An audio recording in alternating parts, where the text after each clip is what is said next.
Capítulo 2. La separación y la expiación. Los orígenes de la separación.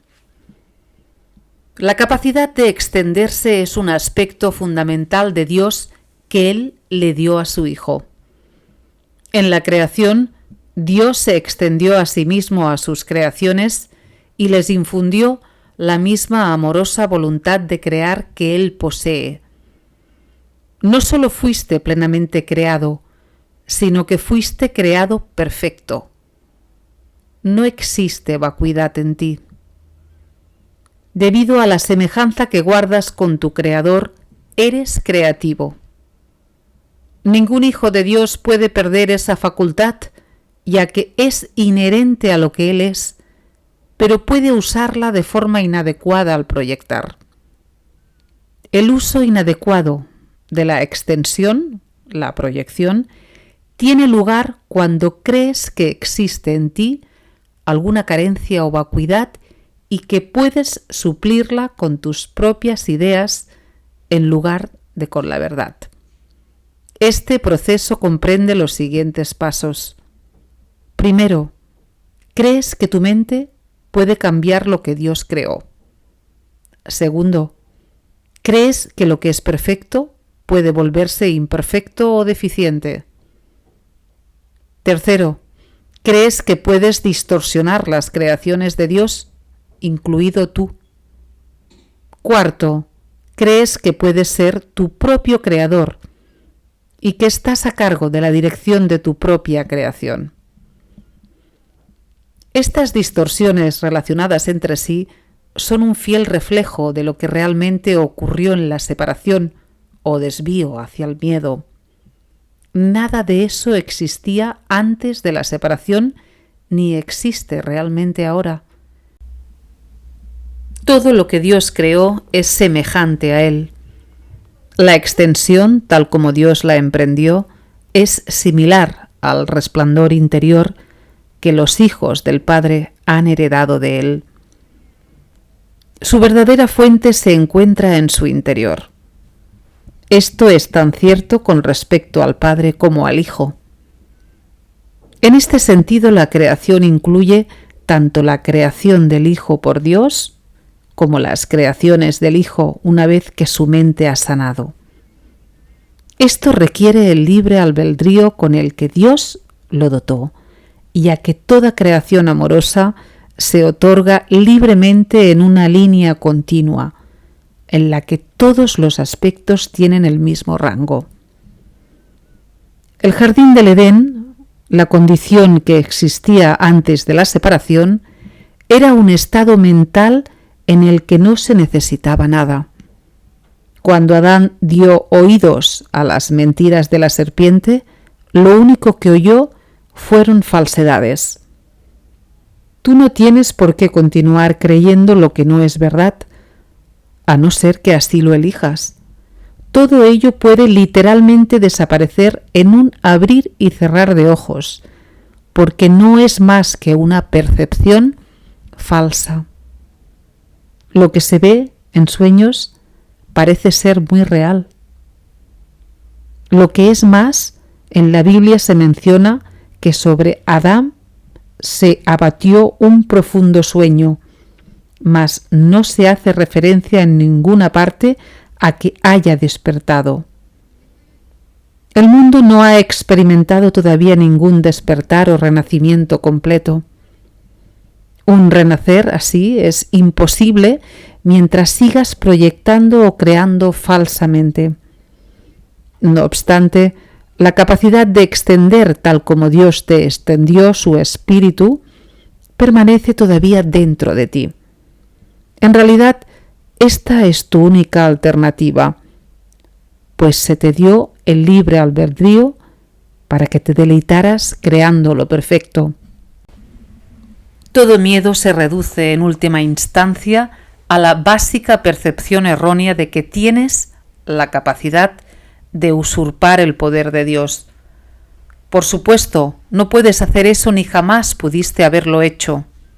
En esto se basa el que puedas escaparte del miedo. Te liberas cuando aceptas la expiación, lo cual permite que te des cuenta de que en realidad tus errores nunca ocurrieron. Solo después del sueño profundo que se abatió sobre Adán pudo éste experimentar pesadillas. Si de repente se enciende una luz cuando alguien está teniendo un sueño aterrador, puede que inicialmente interprete la luz como parte de su sueño y tenga miedo de ella. Sin embargo, cuando despierte, la percibirá correctamente como su liberación del sueño, al que dejará entonces de atribuir realidad. Esta liberación no se basa en ilusiones. El conocimiento que ilumina no solo te libera, sino que también te muestra claramente que eres libre. Sean cuales sean las mentiras que te hayas creído, para el milagro son irrelevantes, pues puedes subsanar cualquiera de ellas con la misma facilidad. El milagro no hace distinciones entre diferentes percepciones falsas. Su única finalidad es distinguir entre la verdad por un lado y el error por otro. Algunos milagros pueden parecer más difíciles de obrar que otros, pero no te olvides del primer principio de este curso. No hay grados de dificultad en los milagros. En realidad eres perfectamente invulnerable a toda expresión de falta de amor. Estas expresiones pueden proceder de ti o de otros, de ti hacia otros o de otros hacia ti. La paz es un atributo que se encuentra en ti. No puedes hallarla fuera de ti mismo. La enfermedad es una forma de búsqueda externa. La salud es paz interior. La paz te permite mantenerte ecuánime ante cualquier falta de amor procedente de afuera y te capacita, mediante tu aceptación de los milagros, para corregir las condiciones que resultan de la falta de amor en los demás. La expiación como defensa. Puedes hacer cualquier cosa que yo te pida. Te he pedido que obres milagros y he dejado claro que los milagros son naturales, correctivos, sanadores y universales. No hay nada que no puedan lograr, pero no pueden obrarse con un espíritu de duda o de temor. Cuando tienes miedo de algo, estás admitiendo que ello tiene el poder de hacerte daño. Recuerda que donde esté tu corazón, allí también estará tu tesoro. ¿Crees en lo que consideras valioso? Si tienes miedo es que estás equivocado con respecto a lo que es valioso. Tu entendimiento inevitablemente evaluará erróneamente y al otorgar el mismo poder a todos los pensamientos, inevitablemente destruirás la paz. Por eso es por lo que la Biblia habla de la paz de Dios que supera todo razonar. No hay error que pueda alterar esa paz en lo más mínimo. Dicha paz no permite que nada que no proceda de Dios te afecte. Este es el uso correcto de la negación. No se usa para ocultar nada, sino para corregir el error, pues lleva todos los errores ante la luz y puesto que el error es lo mismo que la obscuridad, corrige todos los errores automáticamente. La auténtica negación es un poderoso mecanismo protector. Puedes y debes negar toda creencia de que el error puede hacerte daño. Esta clase de negación no oculta, sino que corrige. Tu mente recta depende de ella. Negar el error es una sólida defensa en favor de la verdad, pero negar la verdad da lugar a creaciones falsas, las proyecciones del ego. La negación del error, puesta al servicio de la mente recta, libera a la mente y restablece la libertad de la voluntad. Cuando la voluntad es realmente libre, no puede crear falsamente porque solo reconoce la verdad. Puedes defender la verdad así como el error. Los medios son más fáciles de entender después de que el valor del objetivo se ha establecido firmemente. Pero lo que hay que tener en cuenta es cuál es su propósito. Todo el mundo defiende su tesoro y lo hace automáticamente. Las preguntas esenciales son, pues, ¿qué es realmente importante para ti? ¿Y cuán importante lo es? Una vez que hayas aprendido a tener en cuenta estas preguntas y a tenerlas presentes en todas tus acciones, tendrás muy poca dificultad en clarificar los medios. Los medios están a tu disposición siempre que lo pidas. Puedes, sin embargo, ahorrar tiempo si no aplazas innecesariamente este paso. Un enfoque correcto lo acortará enormemente. La expiación es la única defensa que no puede usarse destructivamente porque no es un recurso que tú hayas inventado. El principio de la expiación estaba en vigor mucho antes de que ésta comenzara. El principio fue el amor y la expiación fue un acto de amor. Antes de la separación los actos eran innecesarios porque no existía la creencia en el tiempo y el espacio. Fue solo después de la separación cuando se plantearon la expiación y las condiciones necesarias para su cumplimiento. Se necesitó entonces una defensa tan espléndida que fuese imposible usarla indebidamente, aunque fuese posible rechazarla. Su rechazo, no obstante, no podía convertirla en un arma de ataque, que es la característica intrínseca de otras defensas. La expiación, pues, resulta ser la única defensa que no es una espada de dos filos. Tan solo puede sanar. La expiación se instituyó dentro de la creencia en el tiempo y en el espacio, para fijar un límite a la necesidad de la creencia misma y, en última instancia, para completar el aprendizaje. La expiación es la lección final. El aprendizaje en sí, al igual que las aulas donde tiene lugar, es temporal. La capacidad para aprender carece de valor cuando ya no hay necesidad de cambiar. Los que son eternamente creativos no tienen nada que aprender. Tú puedes aprender a mejorar tus percepciones y puedes convertirte progresivamente en un mejor alumno. De este modo, habrá cada vez más armonía entre la creación y tú. Pero la filiación en sí es una creación perfecta y la perfección no tiene grados. El aprendizaje solo tiene sentido mientras se crea en diferencias. La evolución es un proceso en el que aparentemente pasas de un nivel al siguiente. Corriges tus previos tropiezos yendo hacia adelante. Este proceso es realmente incomprensible en términos temporales, puesto que retornas a medida que avanzas. La expiación es el medio a través del cual puedes liberarte del pasado a medida que avanzas, pues desvanece los errores que cometiste en el pasado, haciendo de este modo innecesario el que sigas volviendo sobre tus pasos sin avanzar hacia tu retorno. En este sentido, la expiación ahorra tiempo, pero al igual que el milagro al que sirve, no lo abole. Mientras siga habiendo necesidad de expiación, seguirá habiendo necesidad de tiempo. Pero la expiación, en cuanto que plan que ya se ha completado, tiene una relación única con el tiempo.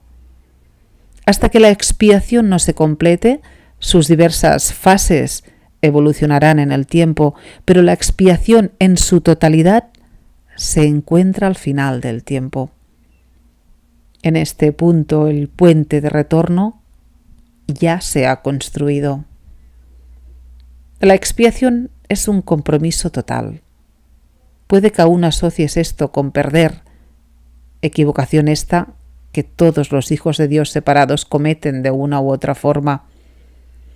Resulta difícil creer que una defensa que no puede atacar sea la mejor defensa. Eso es lo que se quiere decir con los mansos heredarán la tierra. Literalmente se apoderarán de ella debido a su fortaleza.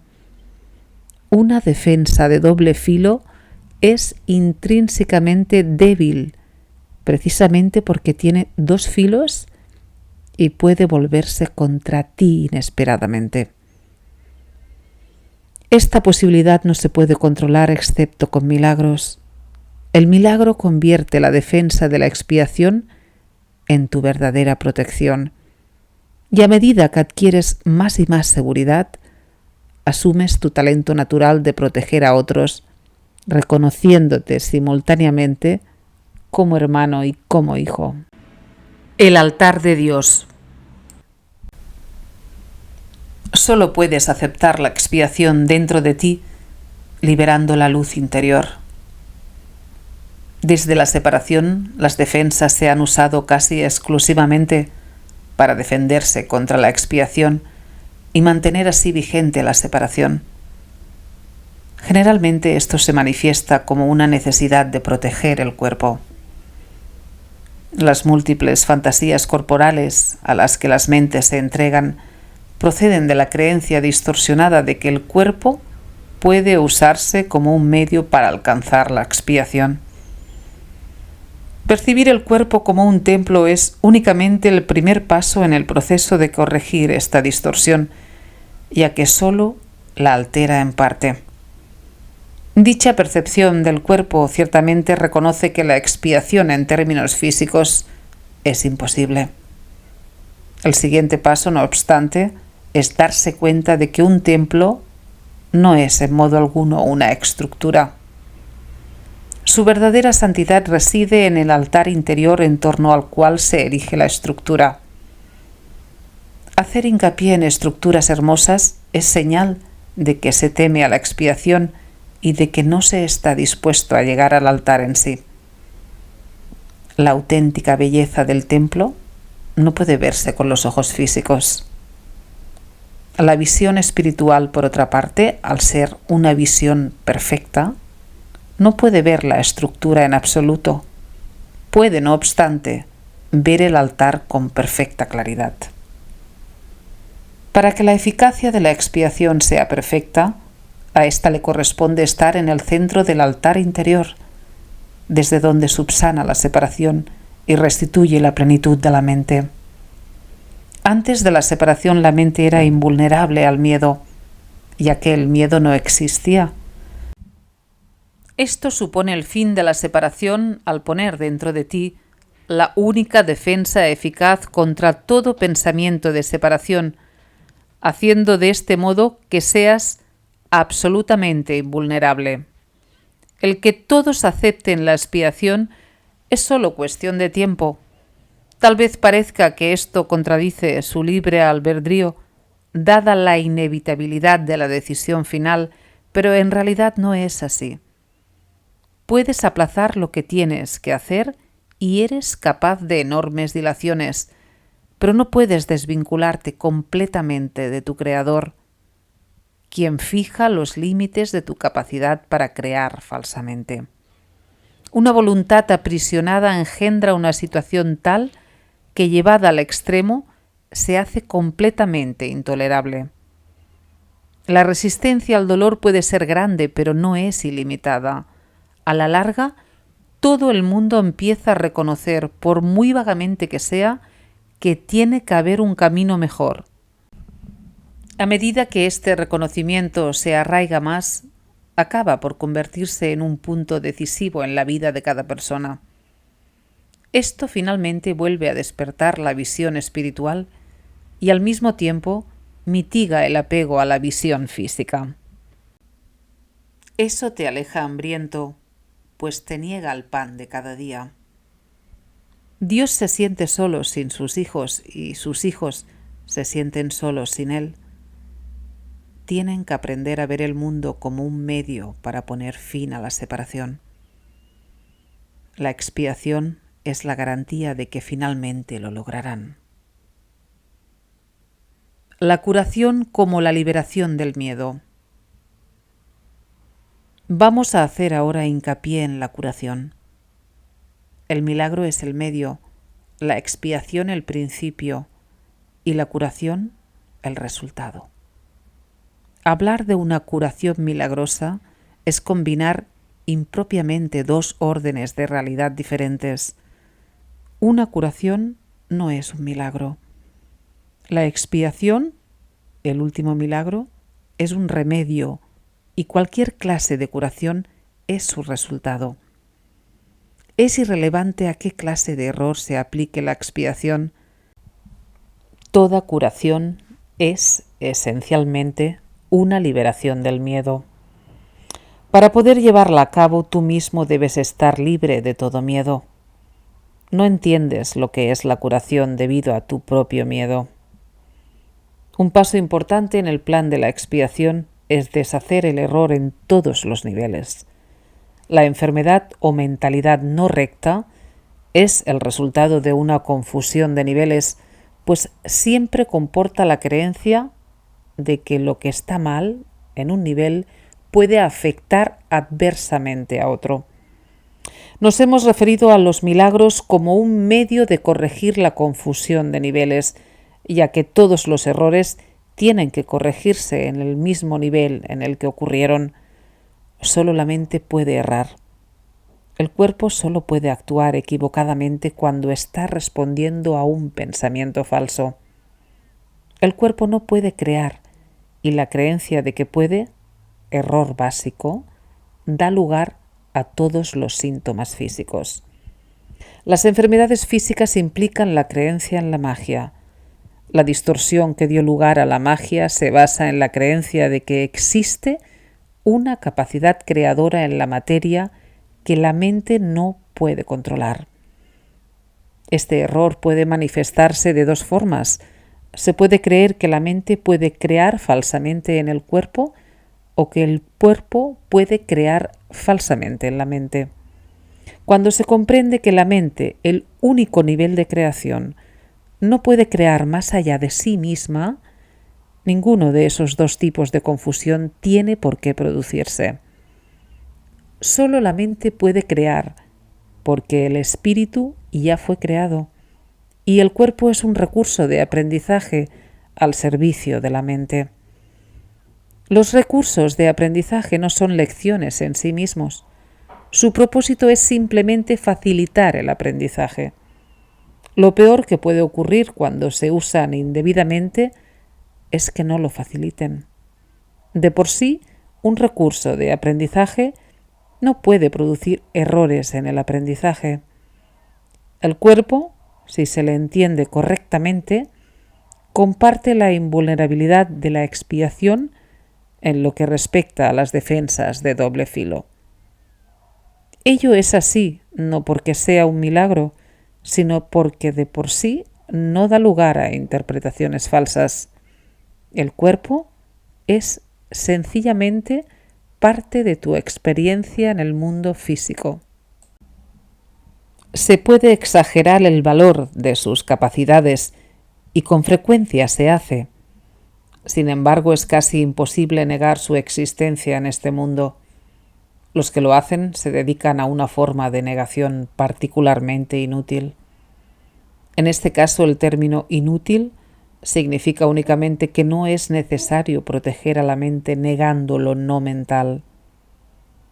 Si uno niega este desafortunado aspecto del poder de la mente, está negando también el poder mismo.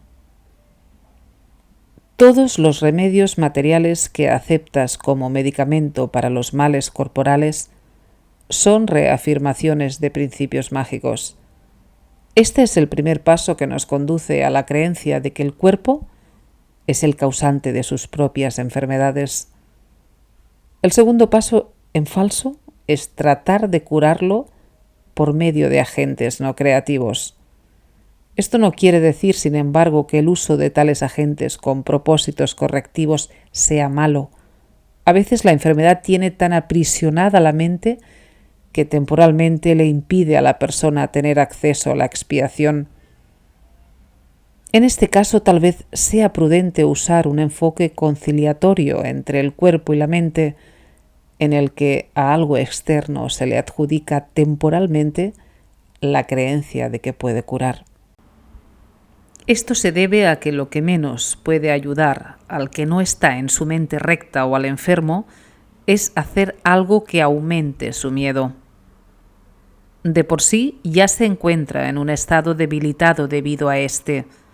Exponerle prematuramente a un milagro podría precipitarle al pánico, lo cual es muy probable que ocurra en aquellos casos en que la percepción invertida ha dado lugar a la creencia de que los milagros son algo temible. El valor de la expiación no reside en la manera en que se expresa. De hecho, si se usa acertadamente, se expresará inevitablemente en la forma que le resulte más beneficiosa a aquel que la va a recibir. Esto quiere decir que para que un milagro sea lo más eficaz posible, debe expresarse en un idioma que el que lo ha de recibir pueda entender sin miedo. Eso no significa que ese sea necesariamente el más alto nivel de comunicación de que dicha persona es capaz. Significa, no obstante, que ese es el más alto nivel de comunicación de que es capaz ahora. El propósito del milagro es elevar el nivel de comunicación, no reducirlo mediante un aumento del miedo. La función del obrador de milagros. Antes de que los obradores de milagros estén listos para emprender su función en este mundo, es esencial que comprendan cabalmente el miedo que se le tiene a la liberación. De lo contrario, podrían fomentar inadvertidamente la creencia de que la liberación significa aprisionamiento, creencia que de por sí ya es muy prevaleciente. Esta percepción errónea procede a su vez de la creencia de que el daño puede limitarse solo al cuerpo. Esto se debe al miedo subyacente de que la mente puede hacerse daño a sí misma. Ninguno de esos errores es relevante, ya que las creaciones falsas de la mente en realidad no existen.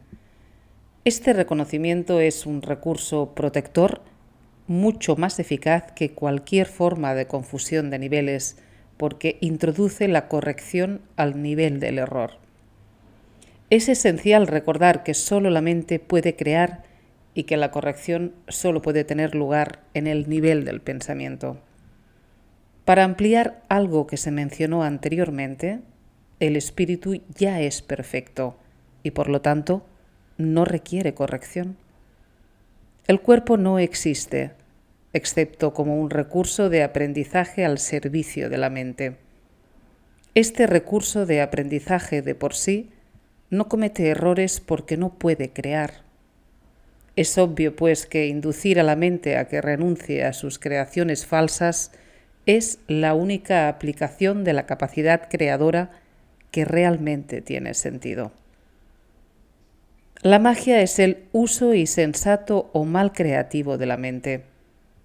Los medicamentos físicos son una forma de hechizo, pero si tienes miedo de usar la mente para curar, no debes intentar hacerlo. El hecho mismo de que tengas miedo hace que tu mente sea vulnerable a crear falsamente. Es probable, por lo tanto, que no entiendas correctamente cualquier curación que pudiera producirse, y puesto que el egocentrismo va normalmente acompañado de miedo, tal vez no puedas aceptar la verdadera fuente de la curación. En tal caso es menos arriesgado depender temporalmente de artificios curativos físicos, ya que no los puedes percibir erróneamente como una creación tuya. Mientras tu sensación de vulnerabilidad persista, no debes intentar obrar milagros. He dicho ya que los milagros son expresiones de una mentalidad milagrosa, y una mentalidad milagrosa no es otra cosa que una mentalidad recta. Los que poseen una mentalidad recta no exaltan ni menosprecian la mente del que obra milagros ni la del que los recibe. En cuanto que medio de corrección, sin embargo, el milagro no tiene que esperar a que el que lo ha de recibir goce de una mentalidad recta. De hecho, su propósito es restituirle su mente recta. Es esencial, no obstante, que el obrador de milagros esté en su mente recta, aunque sea brevemente, o de lo contrario será incapaz de restablecer la mentalidad recta en otros. El sanador que confía en su propio estado de preparación pone en peligro su entendimiento. Estás perfectamente a salvo siempre que no te preocupes en absoluto por tu estado de preparación, pero mantengas firme confianza en el mío. Si tu inclinación a obrar milagros no está funcionando debidamente, es siempre porque el miedo se ha infiltrado en tu mentalidad recta y la ha invertido. Toda forma de mentalidad no recta es el resultado de negarte a aceptar la expiación para ti mismo. Si la aceptases, estarías en una posición desde la que podrías reconocer que los que tienen necesidad de curación son simplemente aquellos que aún no se han dado cuenta de que la mentalidad recta es en sí la curación. La única responsabilidad del obrador de milagros es aceptar la expiación para sí mismo. Esto significa que reconoces que la mente es el único nivel creativo y que la expiación puede sanar sus errores. Una vez que hayas aceptado esto, tu mente podrá solamente sanar. Al negarle a tu mente cualquier potencial destructivo y restituir de nuevo sus poderes estrictamente constructivos, te colocas en una posición desde la que puedes eliminar la confusión de niveles en otros. El mensaje que entonces les comunicas es el hecho irrefutable de que sus mentes son igualmente constructivas y de que sus creaciones falsas no pueden hacerles daño. Al afirmar esto, liberas a la mente de la tendencia a exagerar el valor de su propio recurso de aprendizaje y la restituyes a su verdadero papel de estudiante. Debe subrayarse nuevamente que al cuerpo le resulta tan imposible aprender como crear. En cuanto que recurso de aprendizaje se deja llevar simplemente por el estudiante, mas si se le dota falsamente de iniciativa propia, se convierte en una seria obstrucción para el mismo aprendizaje que debería facilitar. Solo la mente es capaz de iluminación. El espíritu ya está iluminado y el cuerpo de por sí es demasiado denso. La mente, sin embargo, puede hacer llegar su iluminación hasta el cuerpo al reconocer que éste no es el estudiante y que, por lo tanto, no tiene la capacidad de aprender. Es muy fácil, no obstante, poner al cuerpo en armonía con la mente una vez que ésta ha aprendido a mirar más allá de él hacia la luz. El aprendizaje que verdaderamente corrige comienza siempre con el despertar del espíritu y con el rechazo de la fe en la visión física. Esto frecuentemente entraña temor, ya que tienes miedo de lo que tu visión espiritual te mostraría. Anteriormente dije que el Espíritu Santo no puede ver errores y que solo puede mirar más allá de ellos hacia la defensa de la expiación. No cabe duda de que esto puede producir incomodidad, mas la incomodidad no es el resultado de la percepción. Cuando se le permite al Espíritu Santo contemplar la profanación del altar, él mira de inmediato hacia la expiación. Nada que él perciba puede producir miedo. Todo lo que resulta de la conciencia espiritual simplemente se canaliza hacia la corrección. La incomodidad se manifiesta únicamente para traer a la conciencia la necesidad de corrección. El miedo a la curación surge, en última instancia, de no estar uno completamente dispuesto a aceptar que la curación es necesaria. Lo que el ojo físico ve no es correctivo ni tampoco es posible corregir el error mediante ningún medio físicamente visible. Mientras creas en lo que tu visión física te muestra, tus intentos de corregir estarán mal encauzados. La verdadera visión queda nublada porque te resulta intolerable ver tu propio altar profanado. Mas como el altar ha sido profanado, tu estado se torna doblemente peligroso a menos que percibas que así ha sido. Curar es una habilidad que se desarrolló después de la separación, antes de la cual era innecesaria. Es temporal, al igual que todos los aspectos de la creencia en el tiempo y en el espacio. Mientras el tiempo continúe, no obstante, la curación seguirá siendo necesaria como medio de protección. Esto se debe a que la curación se basa en la caridad, y la caridad es una forma de percibir la percepción en otro, aun cuando no puedas percibirla en ti mismo. La mayoría de los conceptos más elevados que ahora eres capaz de concebir dependen del tiempo. La caridad en realidad no es más que un pálido reflejo de un amor mucho más poderoso y todo abarcador, que se encuentra mucho más allá de cualquier forma de caridad que te hayas podido imaginar hasta ahora. La caridad es esencial para la mentalidad recta, aún en la pequeña medida en que ahora puedas alcanzarla. La caridad es una manera de ver a otro como si ya hubiese llegado mucho más allá de lo que en realidad ha logrado en el tiempo hasta ahora. Puesto que su pensamiento tiene fallos, no puedo ver que la expiación es para él, pues de otro modo no tendría necesidad de caridad. La caridad que se le concede es a la vez una confirmación de que necesita ayuda, así como el reconocimiento de que la aceptará.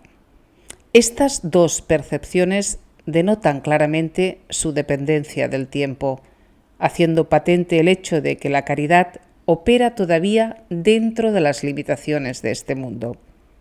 Dije anteriormente que solo la revelación trasciende el tiempo. El milagro, al ser una expresión de caridad, tan solo puede acortarlo. Hay que entender, no obstante, que cuando le ofreces un milagro a otro, estás acortando su sufrimiento y el tuyo. Esto corrige tanto retroactivamente como progresivamente. Principios especiales de los obradores de milagros. El milagro elimina la necesidad de tener preocupaciones de rango inferior, puesto que es un intervalo de tiempo fuera del patrón habitual. Las consideraciones normales con respecto al tiempo y al espacio no le aplican. Cuando obres un milagro, yo haré los arreglos necesarios para que el tiempo y el espacio se ajusten a él.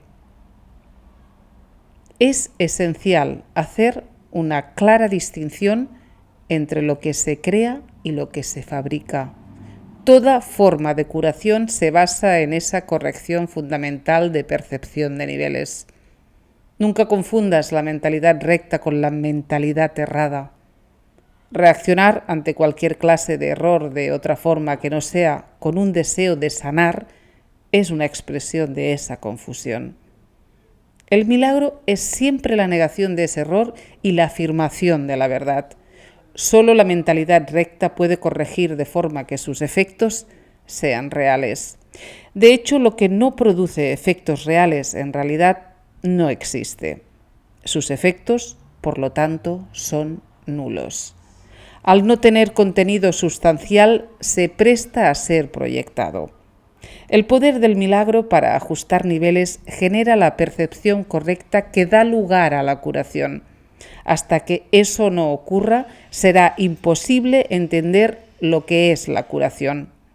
El perdón es un gesto vacío, a menos que conlleve corrección. Sin esta, lo que hace es básicamente juzgar en vez de sanar. El perdón que procede de una mentalidad milagrosa tan solo ofrece corrección, no posee elementos de juicio en absoluto. La frase «Padre, perdónalos porque no saben lo que hacen», no evalúa en modo alguno lo que las personas en cuestión estén haciendo. Es una petición a Dios para que sane sus mentes.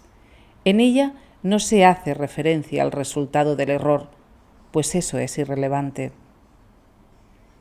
El precepto sed de un mismo sentir es la aseveración que exhorta a todos a estar listos para la revelación.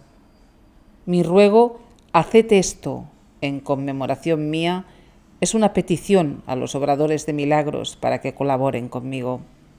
Estas dos aseveraciones no pertenecen a un mismo orden de realidad. Solo la última entraña una conciencia de tiempo, ya que recordar es traer el pasado al presente. El tiempo está bajo mi control, pero la eternidad le pertenece a Dios. Puedes hacer mucho en favor de tu propia curación y la de los demás si en situaciones en las que se requiere tu ayuda piensas de la siguiente manera: estoy aquí únicamente para ser útil. Estoy aquí en representación de aquel que me envió. No tengo que preocuparme por lo que debo decir ni por lo que debo hacer, pues aquel que me envió me guiará. Me siento satisfecho de estar donde quiera que Él desee, porque sé que Él estará allí conmigo. Sanaré a medida que le permita enseñarme a sanar. Miedo y conflicto. Tener miedo parece ser algo involuntario y no estar bajo tu control. Mas he dicho ya que solo los actos constructivos deben ser involuntarios. Mi control puede hacerse cargo de todo lo que no es importante, mientras que, si así lo decides, mi asesoramiento puede dirigir todo lo que lo es. Yo no puedo controlar el miedo, pero este puede ser autocontrolado. Tu miedo me impide darte mi control. La presencia del miedo indica que has elevado pensamientos corporales al nivel de la mente. Eso los pone fuera de mi control y te hace sentir personalmente responsable de ellos, lo cual es una obvia confusión de niveles. Yo no fomento la confusión de niveles. Tú debes, no obstante, elegir corregirla. No justificarías un comportamiento demente por tu parte diciendo que no pudiste evitarlo. ¿Por qué entonces condonas pensamientos dementes? Hay una confusión en esto que te convendría examinar detenidamente. Tal vez creas que eres responsable de lo que haces, pero no de lo que piensas. La verdad es que eres responsable de lo que piensas porque es solamente en ese nivel donde puedes ejercer tu poder de decidir. Tus acciones son el resultado de tus pensamientos. No puedes separarte de la verdad otorgándole autonomía al comportamiento. Este lo controlo yo automáticamente tan pronto como pongas tu pensamiento bajo mi dirección. Siempre que tienes miedo es señal inequívoca de que le has permitido a tu mente crear falsamente y de que no me has permitido guiarla. De nada sirve pensar que controlando los resultados de cualquier pensamiento falso se pueda producir una curación. Cada vez que tienes miedo es porque has tomado una decisión equivocada. Esa es la razón por la que te sientes responsable de ello. Tienes que cambiar de mentalidad, no de comportamiento, y eso es cuestión de que estés dispuesto a hacerlo. No necesitas orientación alguna excepto a nivel mental. La corrección debe llevarse a cabo únicamente en el nivel en el que el cambio es posible. El cambio no tiene ningún sentido en el nivel de los síntomas, donde no puede producir resultados. Deshacer el miedo es tu responsabilidad. Cuando pides que se te libere del miedo, estás implicando que no lo es. En lugar de ello, deberías pedir ayuda para cambiar las condiciones que lo suscitaron. Esas condiciones siempre entrañan el estar dispuesto a permanecer separado. A ese nivel tú puedes evitarlo. Eres demasiado tolerante con las divagaciones de tu mente y condonas pasivamente sus creaciones falsas. El resultado particular no importa. Lo que importa es el error fundamental. La corrección es siempre la misma. Antes de decidir hacer algo, pregúntame si tu elección está de acuerdo con la mía. Si estás seguro de que lo está, no tendrás miedo. El miedo es siempre un signo de tensión que surge cuando hay conflicto entre lo que deseas y lo que haces. Esta situación se presenta de dos maneras. Primera, puedes elegir hacer cosas conflictivas, ya sea simultánea o sucesivamente. Esto da lugar a un comportamiento conflictivo, lo cual te resulta intolerable porque la parte de la mente que quiere hacer otra cosa se enfurece. Segunda, puedes comportarte de acuerdo a como crees que debes, mas sin querer hacerlo realmente. Esto da lugar a un comportamiento congruente, pero conlleva gran tensión. En ambos casos la mente y el comportamiento están en desacuerdo, lo cual da lugar a una situación en la que estás haciendo algo que realmente no quieres hacer. Esto suscita una sensación de coerción que normalmente produce furia y es muy probable que también dé lugar a proyecciones. Siempre que tienes miedo es porque aún estás indeciso. Tu mente se encuentra, por lo tanto, dividida y tu comportamiento inevitablemente se vuelve errático. La corrección a nivel del comportamiento puede cambiar el error del primer tipo al segundo, mas no elimina el miedo. Es posible alcanzar un estado en el que dejas que yo guíe tu mente sin ningún esfuerzo consciente por tu parte, mas ello requiere un grado de buena voluntad que tú aún no has desarrollado. El Espíritu Santo no puede pedirte que hagas más de lo que estás dispuesto a hacer. La fuerza para hacer lo que Él te pide procede de una firme resolución por tu parte. Hacer la voluntad de Dios no produce ninguna tensión, una vez que reconoces que su voluntad es también la tuya. La lección en este caso es muy sencilla, aunque muy fácil de pasar por alto. Voy, por lo tanto, a repetirla y te exhorto a que escuches atentamente. Solo tu mente puede producir miedo. Hace eso cada vez que está en conflicto con respecto a lo que quiere, lo cual inevitablemente produce tensión, ya que existen discrepancias entre lo que se quiere y lo que se hace al respecto. Eso solo puede corregirse aceptando un objetivo unificado.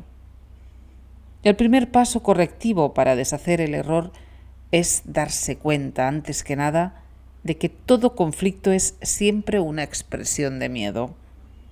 Dite a ti mismo que de alguna manera tienes que haber decidido no amar, ya que de otro modo el miedo no habría podido hacer presa en ti.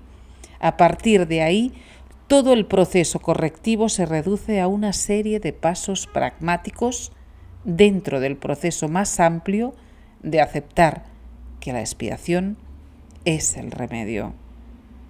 Estos pasos pueden resumirse de la siguiente forma. Reconoce en primer lugar que lo que estás experimentando es miedo. El miedo procede de una falta de amor. El único remedio para la falta de amor es el amor perfecto. El amor perfecto es la expiación. He subrayado que el milagro, la expresión de la expiación, es siempre un gesto de respeto del que es digno para con otro que es digno también. El reconocimiento de esa dignidad lo restablece la expiación. Resulta obvio, por lo tanto, que cuando tienes miedo te has colocado a ti mismo en una posición en la que necesitas la expiación. Has actuado sin amor al haber elegido sin amor. Esta es precisamente la situación para la que se instituyó la expiación. La necesidad del remedio inspiró su establecimiento. Mientras te limites a reconocer únicamente la necesidad del remedio, seguirás teniendo miedo. Sin embargo, tan pronto como aceptes el remedio, habrás deshecho el miedo. Así es como tiene lugar la verdadera curación. Todo el mundo experimenta miedo, sin embargo, no se requeriría más que una pequeña dosis de recto pensar para que uno pudiese darse cuenta de por qué se produce. Son muy pocos los que aprecian el verdadero poder de la mente y nadie permanece totalmente consciente de él todo el tiempo. No obstante, si esperas librarte del miedo, hay algunas cosas que debes comprender y comprender plenamente. La mente es muy poderosa y jamás pierde su fuerza creadora. Nunca duerme. Está creando continuamente. Es difícil reconocer la oleada de poder que resulta de la combinación de pensamiento y creencia, la cual puede literalmente mover montañas. A primera vista parece arrogante creer que posees tal poder, mas no es esa la verdadera razón de que no lo creas. Prefieres creer que tus pensamientos no pueden ejercer ninguna influencia real porque, de hecho, les tienes miedo. Eso puede mitigar la conciencia de culpa, pero a costa de percibir a la mente como impotente. Si crees que lo que piensas no tiene ningún efecto, puede que dejes de tenerle miedo, pero es bastante improbable que le tengas respeto. No hay pensamientos fútiles. Todo pensamiento produce forma en algún nivel. Causa y efecto.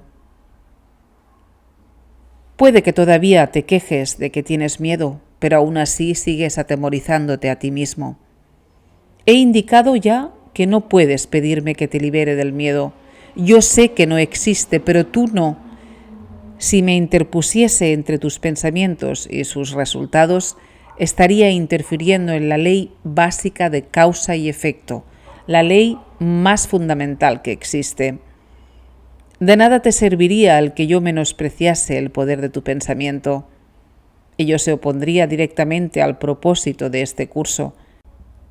Es mucho más eficaz que te recuerde que no ejerces suficiente vigilancia con respecto a tus pensamientos. Tal vez pienses que a estas alturas solo un milagro te capacitaría para hacer eso, lo cual es absolutamente cierto. No estás acostumbrado a pensar con una mentalidad milagrosa, pero se te puede enseñar a pensar de esa manera. Todos los obradores de milagros necesitan este tipo de instrucción. No puedo permitir que dejes de vigilar a tu mente, ya que de otro modo no podrías ayudarme. Obrar milagros requiere el que uno se dé cuenta plenamente del poder de los pensamientos a fin de evitar las creencias falsas. De lo contrario, sería necesario un milagro que rectificase a la mente misma. Proceso circular este que no propiciaría el colapso del tiempo, que es para lo que el milagro se concibió. El obrador de milagros debe poseer un genuino respeto por la verdadera ley de causa y efecto, como condición previa para que se produzca el milagro. Tanto el milagro como el miedo proceden de pensamientos. Si no eres libre de elegir uno, tampoco serás libre de elegir el otro. Al elegir el milagro, rechazas el miedo, aunque solo sea temporalmente. Te has sentido temeroso de todo el mundo y de todas las cosas. Tienes miedo de Dios, de mí y de ti mismo. Nos has percibido erróneamente o creado falsamente y crees en lo que has fabricado. No habrías podido hacer nada de eso si no hubieses tenido miedo de tus pensamientos. Los temerosos no pueden sino crear falsamente, puesto que perciben erróneamente la creación. Cuando creas falsamente no puedes sino sufrir. El principio de causa y efecto se convierte ahora en un verdadero catalizador, aunque solo sea temporalmente. En realidad, causa es un término que le corresponde propiamente a Dios y su efecto es su Hijo. Esto supone una serie de relaciones de causa y efecto completamente diferentes de la que tú introduces en tus creaciones falsas. El conflicto fundamental en este mundo es, pues, entre la creación y la creación falsa. Todo miedo está implícito en la segunda y todo amor en la primera. El conflicto es, por lo tanto, entre el amor y el miedo. Ya hemos dicho que crees que no puedes controlar el miedo porque tú mismo lo inventaste y tu creencia en él parece ponerlo fuera de tu control. Sin embargo, todo intento de resolver el error tratando de dominar el miedo es inútil. De hecho, eso no hace más que corroborar su poder al asumirse que necesita ser dominado. La verdadera solución descansa enteramente en alcanzar el dominio por medio del amor. En el ínterin, no obstante, la sensación de conflicto es inevitable, ya que te has colocado a ti mismo en una posición en la que crees en el poder de algo que no existe. La nada y el todo no pueden coexistir. Creer en uno es negar el otro. El miedo no es nada realmente y el amor lo es todo. Siempre que la luz irrumpe en la oscuridad desaparece. Lo que tú crees es cierto para ti. En este sentido, la separación ha ocurrido y negarlo sería utilizar incorrectamente la negación. Concentrarse en el error, no obstante, no es más que otro error. El procedimiento correctivo inicial consiste en reconocer temporalmente que hay un problema, mas solo como señal de que tiene que ser corregido de inmediato. Esto da lugar a un estado mental en el que la expiación puede ser aceptada sin demora. Debe señalarse, no obstante, que en última instancia no puede haber transigencia alguna entre lo que es todo y lo que no es nada. El tiempo es esencialmente un recurso por medio del cual se puede abandonar toda idea de transigencia al respeto. Este proceso parece ser gradual debido únicamente a que el tiempo en sí comprende intervalos que no existen. La creación falsa hizo que esto fuese necesario como recurso de corrección. La aseveración, porque tanto amó Dios al mundo que le dio su unigénito Hijo para que todo el que crea en él no perezca, mas tenga vida eterna, necesita solamente una leve corrección para que tenga sentido en este contexto. Se la dio a su unigésimo Hijo. Debe observarse con especial atención que Dios tiene solamente un Hijo. Si todas las creaciones de Dios son hijos suyos, cada uno de ellas tiene que ser parte integral de toda la filiación. La filiación, en su unicidad, trasciende la suma de todas sus partes. Este hecho, no obstante, queda velado mientras falte una sola de ellas. Por eso es por lo que, en última instancia, el conflicto no se puede resolver hasta que todas las partes de la filiación hayan retornado. Solo entonces podrá comprenderse lo que, en el verdadero sentido de la palabra, significa la plenitud. Cualquier parte de la filiación puede creer en el error o en la incompleción si así lo elige. Sin embargo, si lo hace, estará creyendo en la existencia de algo que no existe. Lo que corrige este error es la expiación. Ya he hablado brevemente acerca de la condición de estar listo, pero tal vez pueda ser útil mencionar aquí algunos puntos adicionales. Estar listo es solo el requisito previo para que se pueda lograr algo. No se debe confundir una cosa con la otra. Tan pronto como se da la condición de estar listo, también se da, en cierta medida, el deseo de querer lograr algo, si bien este no es necesariamente un deseo indiviso. Dicha condición de estar listo no es más que el potencial para que pueda tener lugar un cambio de mentalidad. La confianza no podrá desarrollarse plenamente mientras no se haya alcanzado un dominio total. Hemos tratado ya de corregir el error fundamental de que es posible dominar el miedo y hemos enfatizado que el verdadero dominio solo se puede alcanzar por medio del amor. Estar listo es solo el comienzo de la confianza. Tal vez pienses que esto implica que tiene que transcurrir mucho tiempo entre el momento en que estás listo y aquel en el que alcanzas el dominio. Pero permíteme recordarte que el tiempo y el espacio están bajo mi control. El significado del juicio final. Una de las maneras en que puedes corregir la confusión entre la magia y los milagros es recordando que tú no te creaste a ti mismo.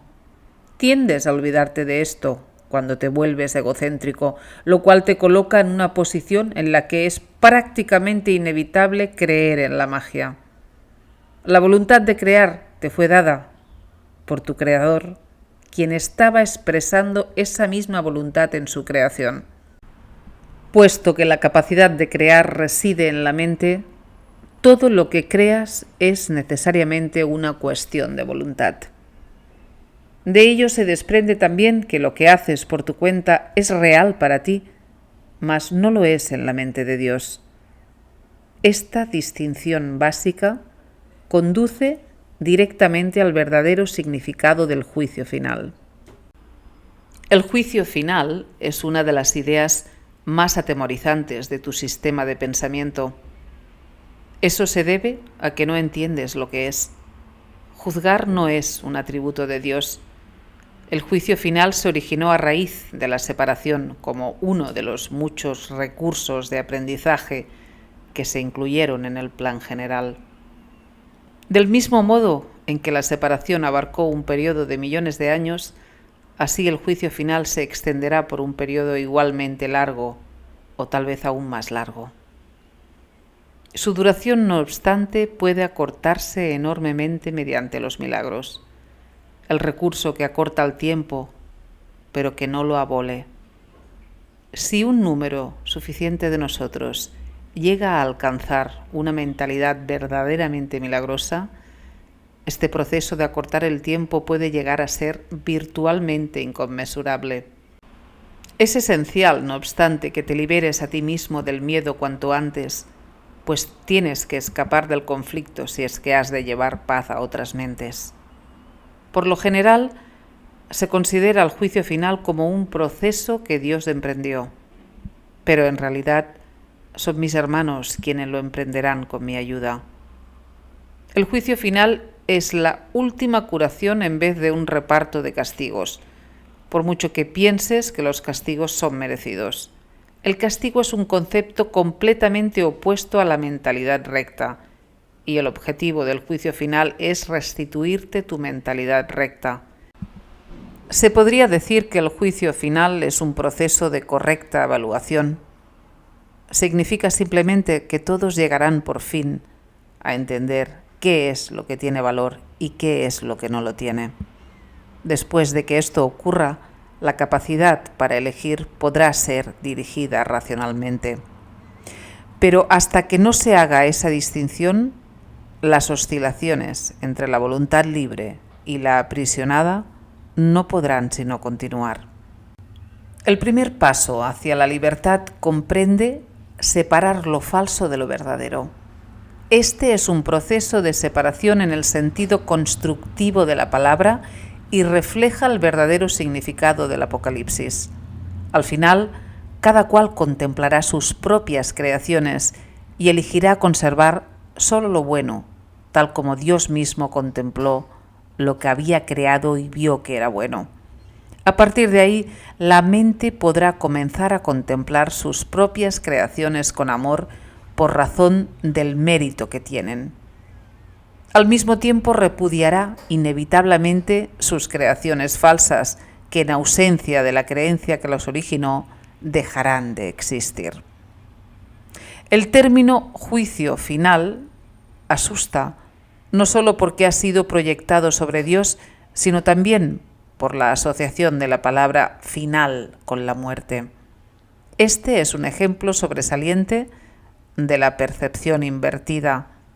Si se examina objetivamente el significado del juicio final, queda muy claro que en realidad es el umbral de la vida. Nadie que viva atemorizado puede estar realmente vivo. No te puedes someter a ti mismo a tu propio juicio final porque tú no te creaste a ti mismo. Puedes, no obstante, aplicarlo significativamente y en cualquier momento a todo lo que has fabricado y retener en la memoria solo lo creativo y lo bueno. Eso es lo que tu mentalidad recta no puede sino dictar. El único propósito del tiempo es darte tiempo para alcanzar ese juicio, el cual no es otra cosa que el juicio perfecto con respecto a tus propias creaciones perfectas. Cuando todo lo que retengas en la memoria sea digno de amor, no habrá ninguna razón para que sigas teniendo miedo. Ese es tu papel en la expiación.